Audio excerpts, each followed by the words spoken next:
세상에서 시달린 친구들아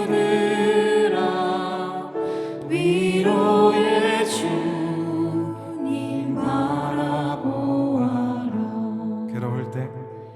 괴로울 때 주님의 얼굴 보라.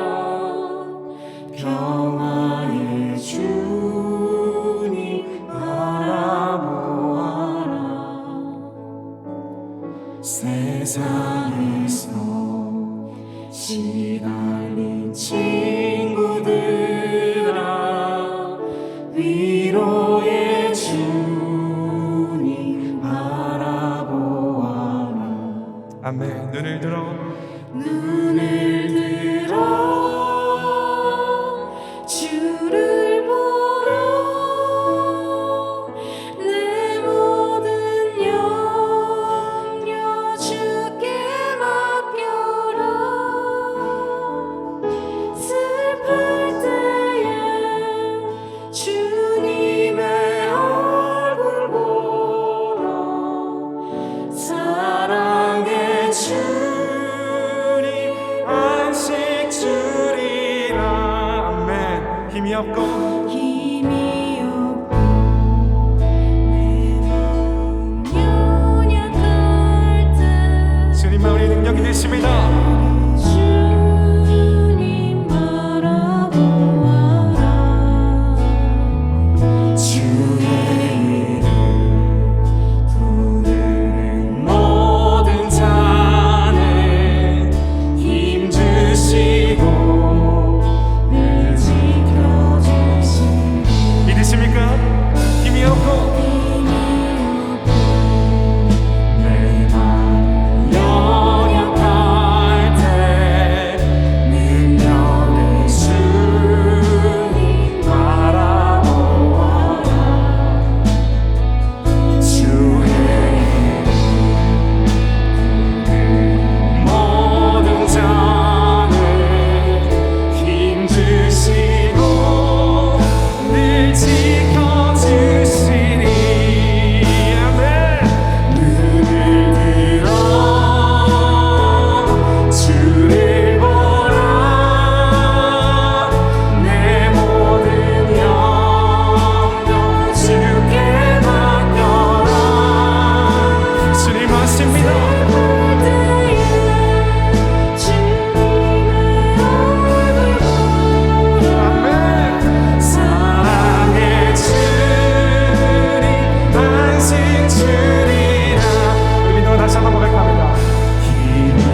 주의 이름 영원히 찬양 주님을 높이세 찬양 주의 이름 영원히 찬양 주님을 높이세 찬양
찬양해.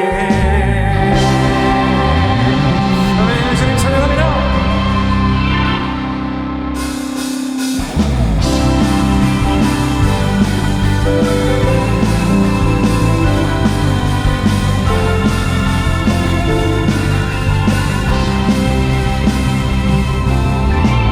내 입술로 하나님의 이름을 찬송하며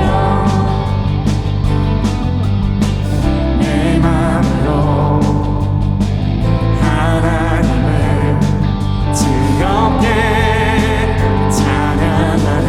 내 입술로 내 입술로 하나님의 이름을 찬송하며 내 마음으로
내 소망의 이유 주 나의 모든 것. 정말 그렇게 고백하십니까? 우리 한 번 더 고백합니다. 주님 한 분만으로. 주님 한 분만으로 내 영혼 만족하네. 다른 종류의 즐거움 날 채울 수 없네. 주님 한 분만으로. 주님 한 분만으로 내 영혼 기뻐하네. 세상이 주는 어떤 유혹도 나 흔들 수 없네.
오 주님, 오 주님 나를 이끄소서.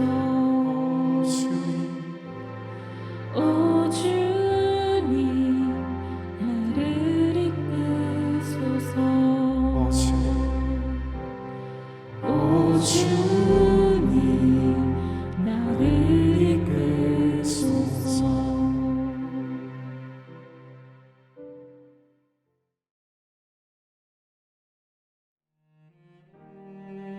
오늘 은혜 받으실 하나님의 말씀은 사도행전 17장 16절에서부터 34절까지의 말씀입니다.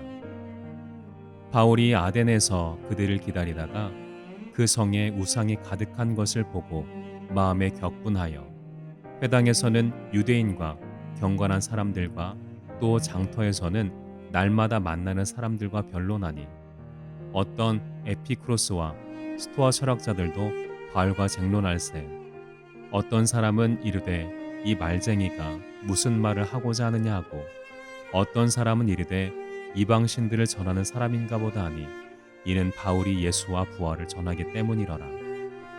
그를 붙들어 아레오바고로 가며 말하기를 내가 말하는 이 새로운 가르침이 무엇인지 우리가 알 수 있겠느냐. 내가 어떤 이상한 것을 우리 귀에 들려주니 그 무슨 뜻인지 알고자 하노라 하니 모든 아덴 사람과 거기서 나가게 된 외국인들이 가장 새로운 것을 말하고 듣는 것 이외에는 달리 시간을 쓰지 않음이더라. 바울이 아레오바고 가운데 서서 말하되 아덴 사람들아 너희를 보니 범사에 종교심이 많도다.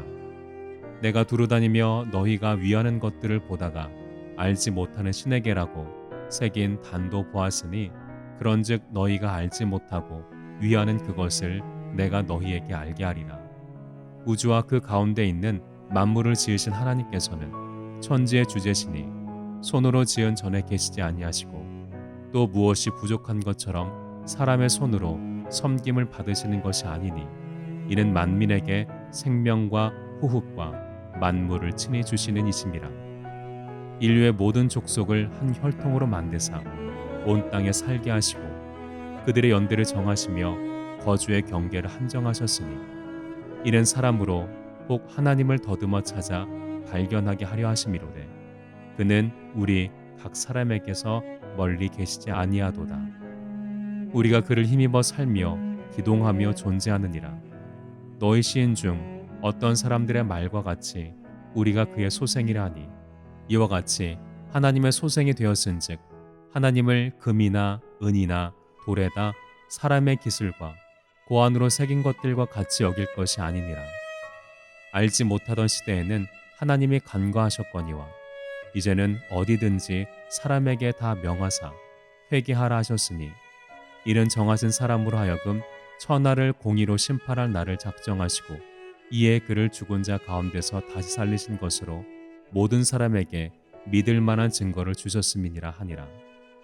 그들이 죽은 자의 부활을 듣고 어떤 사람은 조롱하고 어떤 사람은 일에 대하여 내 말을 다시 듣겠다 하니 이에 바울이 그들 가운데서 떠나매 몇 사람이 그를 가까이 하여 믿으니 그 중에는 아레오바고 관리 디오누시오와 다마리라라 하는 여자와 또 다른 사람들도 있었더라. 아멘.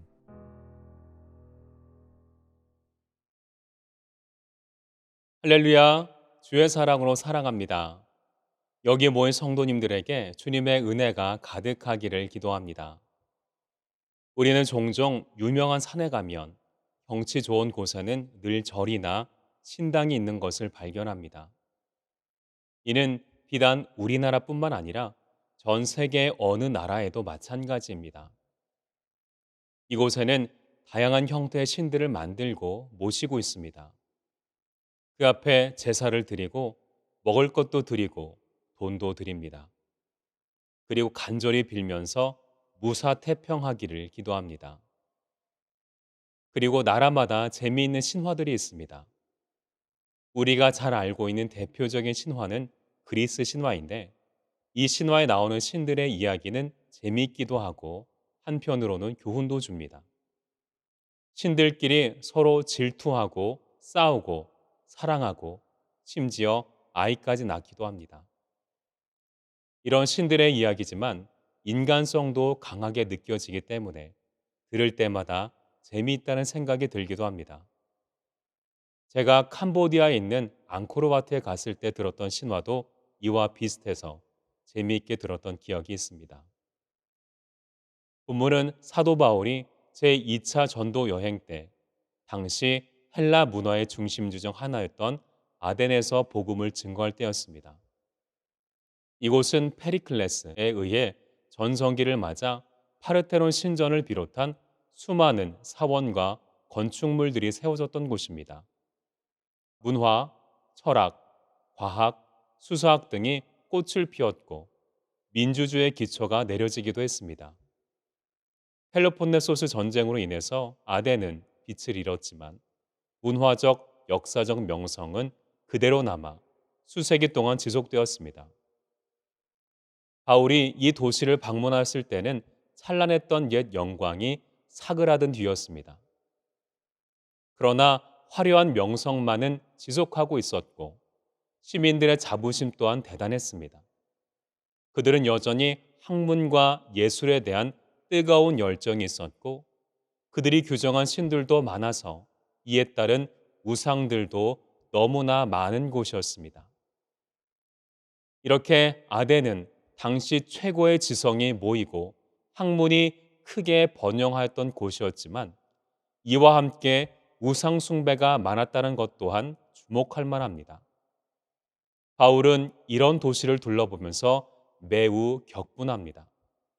그가 로마서 1장에서 말한 대로 그들 스스로 지혜 있다고 하나 어리석게 되어 썩어지지 아니하는 하나님의 영광을 썩어질 사람과 새와 짐승과 기어다니는 동물 모양의 우상으로 바꾸었기 때문입니다. 그렇다고 바울은 신전의 제단을 부순다거나 제사장들에게 대들지 않았습니다. 또한 당신은 모두 마귀의 노예라고 소리치지 않았습니다.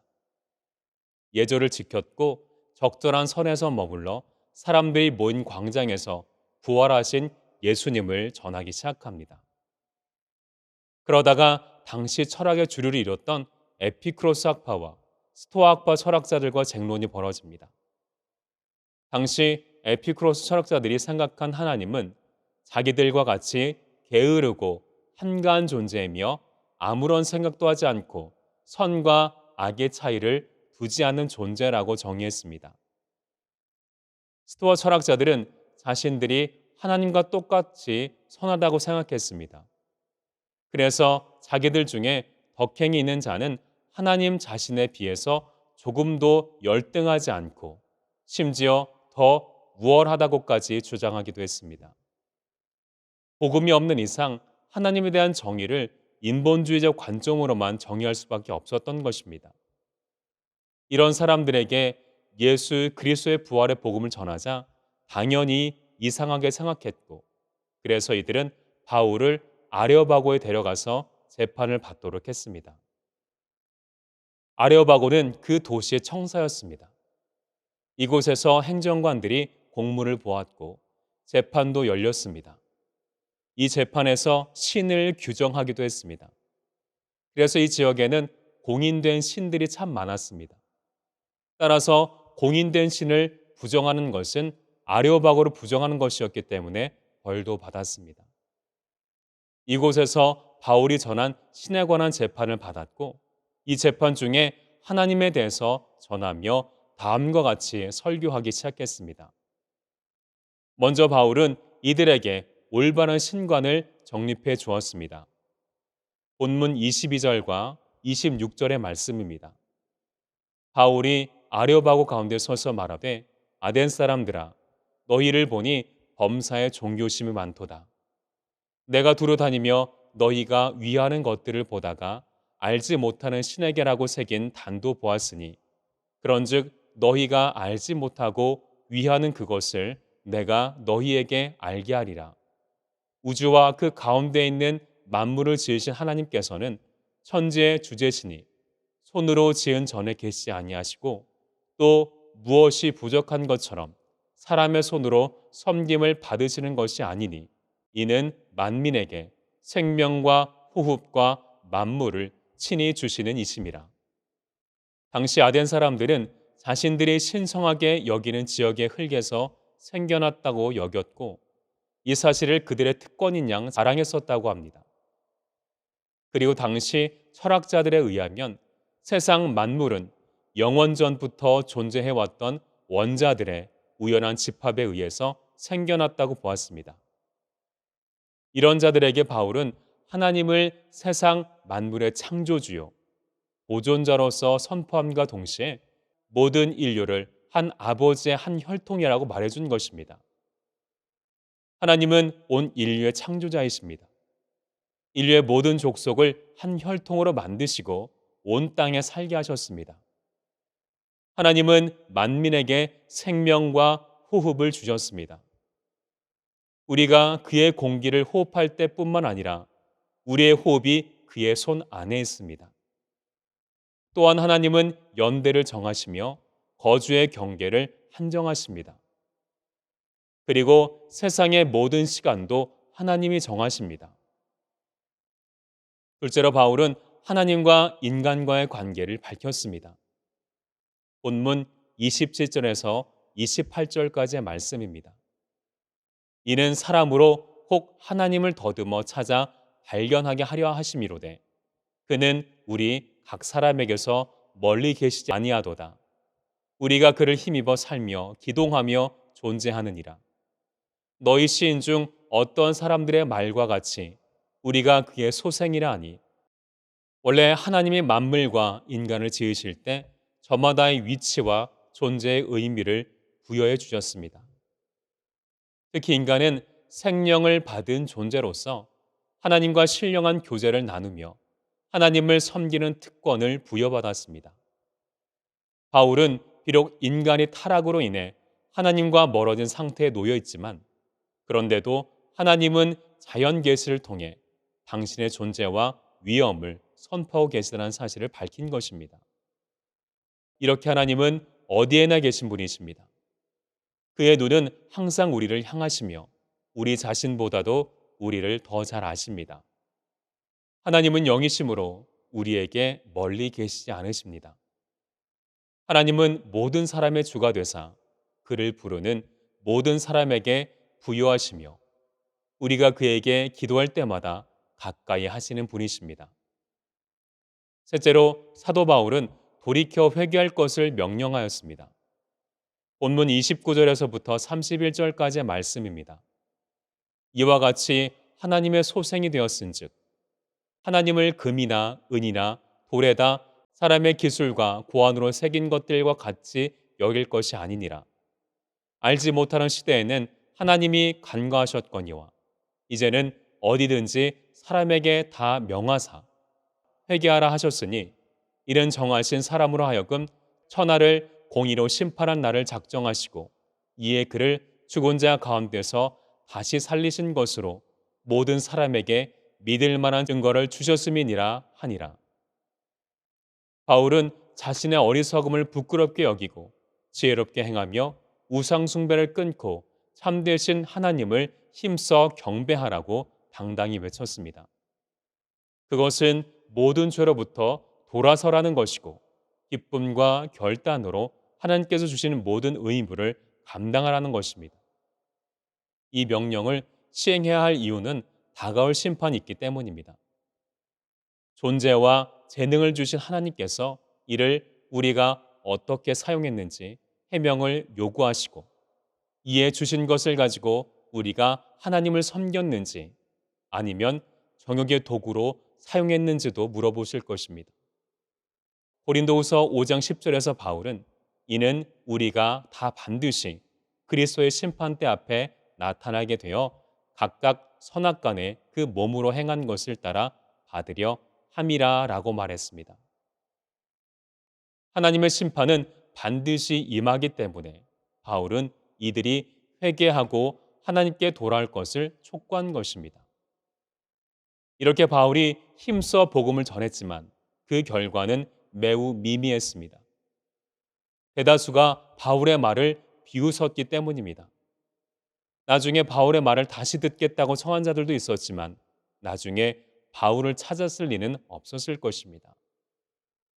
자신만의 철학으로, 자신만의 학문으로 똘똘 뭉친 그들은 바울의 복음을 그저 신기한 주장 정도로만 본 것입니다. 그렇다고 바울의 사역이 완전히 실패했던 것은 아닙니다. 그가 설교했던 아레오바고의 최고 법원의 관리자이자 의장, 재판장 디오누시오가 바울의 복음을 듣고 믿게 된 것입니다. 해박한 철학 지식을 갖추고 있고 하나님의 복음을 힘있게 전달하는 바울을 통해 당시 재판관으로 앉아있던 그를 성령이 그의 마음을 열어주신 것입니다. 그는 바울로부터 철저하게 교육을 받은 아덴 최초의 감독이 되었습니다. 사랑하는 성도 여러분, 고고한 철학과 학문, 초기 민주주의의 꽃을 피웠던 곳에서도 복음 없는 하나님에 대한 해석은 너무나 불완전했습니다. 헤라클레이토스는 인간들이 무엇이냐는 질문에 죽은 신들이라고 대답했고, 신들이 무엇이냐라는 질문에 대해서는 불멸의 인간들이라고 대답했다고 합니다. 핀다로스는 말하기를 하나님과 인간은 동족에 가깝다라고 하였다고 합니다. 피타고라스는 사람들은 일종의 신의 본성을 가지고 있다라고 당대 최고의 철학가들이 정의했다고 합니다. 우리도 발전된 문명 아래 살아가고 있습니다. 과학기술, 학문, 철학, 예술, 종교, 어디 하나 이 아덴과 비교해서 뒤질 것이 없는 이 시대를 살아가고 있습니다. 하지만 우리도 하나님을 복음 안에서 제대로 알지 않는다면 그저 인간의 범주에서 떠나지 않는 하나님으로 인식함으로써 결국 그들이 자의적으로 해석한 하나님 우상을 만들어낼 것입니다. 바울이 설교한 아레오바고는 이렇게 신을 규정하는 곳이었습니다. 물론 우리나라에는 신을 규정하는 곳은 없지만 우리 마음속에는 아레오바고가 있을 수도 있습니다. 하나님보다 물질을 신으로 규정하고 권력을 신으로 규정하고 안위를 신으로 규정하기 때문입니다. 그러므로 우리가 하나님에 대한 올바른 지식이 있는지 확인해야 합니다. 만약 하나님에 대한 지식이 없다면 인본주의적으로 하나님을 규정할 수밖에 없기 때문입니다. 하나님을 알기 위해 말씀을 읽어야 합니다. 기도해야 합니다. 응답하신 말씀에 순종하는 삶을 살아야 합니다. 그러면 하나님께서 우리에게 주시고자 하는 성품을 회복할 수 있게 되며 이 땅에 하나님의 뜻이 세워지게 됩니다. 그러면 우리가 아덴 사람들과 같이 이 세상에서 우상 숭배하지 않고 하나님께서 지으신 목적대로 살아갈 수가 있게 됩니다. 이 사실을 날마다 기억하며 내가 만든 우상과 동행하지 않고 하나님과 동행하는 복된 성도님 되시기를 기도합니다. 기도하겠습니다. 사랑의 하나님 감사드립니다. 오늘도 주신 말씀을 기억하며 이 세상을 복되게 살아가게 하여 주시옵소서. 물질 문명으로 하나님을 인본주의적으로 해석하려는 이 시대 가운데 우리 청년들을 붙들어 주시옵소서. 날마다 우리 청년들이 말씀과 기도 안에서 하나님의 뜻을 발견하고 그 뜻을 순종하며 신앙을 지키는 우리 청년들이 되게 하여 주시옵소서. 우리 마음 가운데 아레오바고를 두고 신을 스스로 규정하지 않게 하시고 오직 유일하신 하나님을 섬기고 주인으로 따르는 복된 삶을 살아가도록 인도하여 주시옵소서. 오직 주님만이 주인 되시는 삶을 살고 하나님의 말씀을 따르는 삶에서 멀어지게 하는 유혹에서 승리하는 삶을 살게 하여 주시옵소서. 예수님의 이름으로 감사하며 기도드렸습니다. 아멘.